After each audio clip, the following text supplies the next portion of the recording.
Report కానివ్వండి, ఆ తర్వాత ఫారెన్సిక్ ల్యాబొరేటరీ నుంచి వచ్చినటువంటి రిపోర్ట్స్ కానివ్వండి, ఇవన్నీ అది హత్య కాదు, ప్రమాదవశాత్తు ఆయనంతటా ఆయనే అక్కడ ప్రవీణ్ గారు పడిపోయి చనిపోయారు అని చెప్పడానికి దాదాపుగా ఏ, బా- అన్ని సాక్ష్యాలు ఉన్నాయి.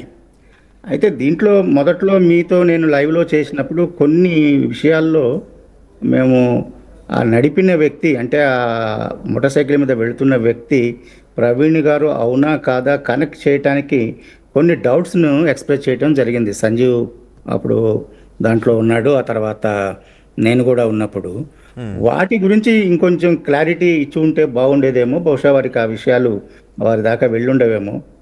ఎందుకంటే ఆ మోటార్ సైకిల్ మీద మొబైల్ హోల్డర్ ఉండటం కానివ్వండి, ఆ తర్వాత వెనకాల లైట్ కానివ్వండి, లేకపోతే ఆయన వేసుకున్న టీ షర్ట్స్లోనూ డెడ్ బాడీ మీద దొరికిన టీ షర్ట్కి కొంచెం వ్యత్యాసం ఉంది కానివ్వండి అని కొన్ని పాయింట్లు నాతో పడుతున్నట్టు సంజీవ్ గారు ఆ రోజు అన్నారు. అయితే యాక్సిడెంట్ ఇంపాక్ట్ గురించి ఐజీ గారు చెప్పింది, ఆ ఫారెన్సిక్ ఎక్స్పర్ట్ చెప్పింది కన్విన్సింగ్గానే ఉంది. దాంట్లో ఎలాంటి డౌట్ ఉండటానికి అవకాశం లేదు. ఎందుకంటే అది యాక్సిడెంట్ అయినప్పుడు మనిషి ఏ విధంగా పడతాడు, వాహనం ఏ విధంగా పడతాడు అనేది, ఆ ఇంపాక్ట్ అనేది మనం అంతగా ఖచ్చితంగా చెప్పడం అనేది సంభవం కాదు. ఇది నా ఉద్దేశం. అయితే వీరు ఇచ్చినటువంటివన్నీ కూడా కొంచెం ఒకసారి కూలంకషంగా కూడా చర్చించాల్సిన విషయం ఉంది. ముఖ్యంగా ఆ వ్యక్తి ఈ వ్యక్తి ఒకటేనా అనేటటువంటి డౌట్ క్లారిఫై చేయడానికి వీరేం చెప్పారంటే మొబైల్ టవర్ కాంటాక్ట్స్ లొకేషన్స్ కూడా ట్రేస్ చేశాము, తర్వాత యూపీఐ పేమెంట్స్ ట్రేస్ చేశామని చెప్పారు. సో అవి చెప్పడం వరకు బాగానే సహాయకంగానే ఉన్నాయి. సో ఏదైనా మనకి ఇంకా కొంచెం దాన్ని స్టడీ చేస్తేనే కానీ. అంటే నిజానికి ఉదయం ఇంటి దగ్గర 11 గంటలకు ఇంటి దగ్గర బయలుదేరిన దగ్గర నుంచి మొత్తం ట్రాక్ ఆయన వెళ్ళిన దారంతా కూడా సీసీ కెమెరాస్ పరిశీలించారు. ఎక్కడ కూడా వేరే వ్యక్తి అనటానికి అనుమానం కలగని విధంగానే ఉంది అని చెప్తున్నారు. ఉదయం 12 గంటల ఆ సమయంలో మొదటిసారి ఎక్కడైతే లిక్కర్ షాప్లోకి వచ్చారో అది. సో ఇంటి దగ్గర బయలుదేరిన మొదటి కెమెరా దగ్గర నుంచి కూడా ఫుటేజ్ ఉంది కాబట్టి ప్రవీణ్ పగడాల కాదెవరో డూప్ అంటానికి అవకాశం లేదు అనే అభిప్రాయాన్ని వ్యక్తం చేస్తున్నారు. అది కరెక్టే. మనం కూడా సజెస్ట్ చేసినాం ఆ రోజున. ఇంటి దగ్గర నుంచి దగ్గర నుంచి సీసీటీవీ ఫుటేజ్ చూస్తే యాక్చువల్గా తెలుస్తుందని చెప్పేసి వారు కలెక్ట్ చేశారు. కానీ అన్ని సీసీటీవీ ఫుటేజీలు కంప్లీట్గా చివరి దాకా, ముఖ్యంగా హైదరాబాద్ సిటీలో అన్నీ కలెక్ట్ చేశారా అని చెప్పడానికి వీల్లేదు. ఎందుకంటే చాలా వరకు మిస్ అయి ఉంటాయి కూడా. వారికి అవైలబుల్ ఫుటేజెస్ వాళ్ళు తీసుకున్నారు.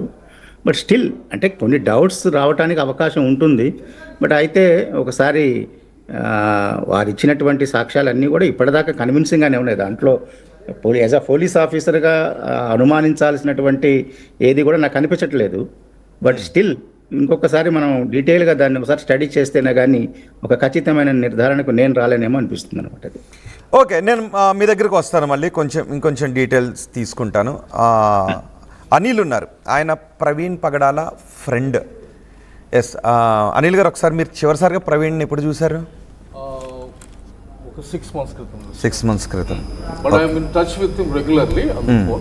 మాట్లాడుతుంటాను నేను. చాలా విషయాలు నేను మాట్లాడాల్సినవి. అండ్ నాకు ఒకటి చెప్పండి, మీరు అంటే ఇక్కడ ప్రవీణ్ పగడాలని చూసిన వాళ్ళు మీరే కాబట్టి ఆ బైక్ పై ఉన్న వ్యక్తి విషయంలో ఇంకా కొన్ని డౌట్స్ ఉన్నాయంటున్నారు. కానీ పోలీసులు మొత్తం ఆయన ట్రావెల్ హిస్టరీ అంతా తీశారు, ఆ ట్రాక్ అంతా తీశారు, ఆయన వెళ్ళిన పాత్ అంతా కూడా.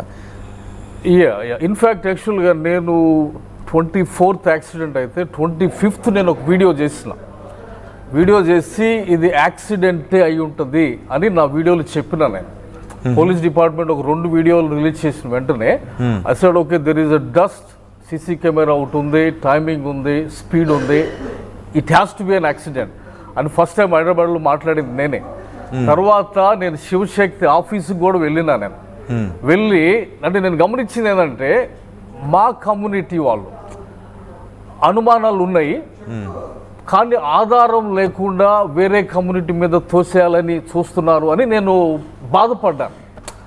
I know is my friend, Praveen నాకు ఫ్రెండ్ అయినా కానీ మనం వాస్తవం వైపు నిలబడాలి కాబట్టి. సో అనవసరంగా ఆధారం లేకుండా ఒక కమ్యూనిటీ మీద వేసేయడం తప్పు అని నేను మిస్టర్ కళ్యాణ్కి కూడా కాల్ చేసినాను, కరుణాకర్తో మాట్లాడాను. వెళ్ళి ఒక 1 hour నేను ఇంటర్వ్యూ చేసినాను శివశక్తిలో, నాతో పాటు ఇంకో బిషప్ని తీసుకెళ్ళి అక్కడ కూడా ఇదే చెప్పినా నేను. లాజికల్ కంక్లూజన్ రీజనింగ్గా మనం మాట్లాడుకుంటే ఫస్ట్ వచ్చిన 2 ఫుటేజెస్ చాలు అది యాక్సిడెంట్ అని చెప్పేయడానికి. అంత క్లారిటీగా పోలీస్ డిపార్ట్మెంట్ ఇచ్చారు. ఇక తర్వాత మా వాళ్ళకి ఆయనకి కడుపు ఉంది, తర్వాత ఆయన పొడుగున్నాడు, విజయవాడలో మార్చేసి ఉంటారు, ఇవన్నీ చెప్తుంటే దెన్ ఐ వాజ్ సైలెంట్. నేను సైలెంట్ గమనిస్తూ ఉన్నా. కానీ ప్రతి ఫుటేజీ అది యాక్సిడెంటే అని చూపిస్తూ ఉంది. తర్వాత ఇది ఏఏ క్రియేట్ చేశారు అన్నారు. దెన్ ఐ సెడ్ ఓకే, అంటే it is turning to something else.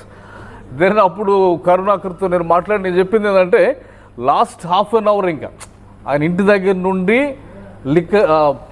LB నగర్కి వచ్చేళ్ళకి నువ్వు డూప్ పెట్టాలి. హాఫ్ అన్ అవర్లో how you can manufacture dupe. ఒకవేళ నువ్వు డూప్ క్రియేట్ చేయగలిగినా కూడా ఆయన ఇంట్లోంచి బయటికి రాగానే ఆయనకి నువ్వు గన్ను పెట్టడమా లేకపోతే దూరం నుండి గన్ను చూపించడమా, అంటే ఆయన నీ కంట్రోల్లో తెచ్చుకోవాలంటే అంత హై డ్రామా చేయగలిగితే కానీ అతన్ని నువ్వు డూప్ క్రియేట్ చేయలేవు. అసలు రీజనబుల్గా కానీ లాజికల్గా కానీ అది సెన్స్ లేకుండా ఉందన్నమాట. ఆ తర్వాత ముస్లిమ్స్ మీదకి వేయాలని చూశారు. I said that is ruled out. So first day నుండి I said though he is my friend but we have to stand for what is right. ఒక ఎవిడెన్స్ లేకుండా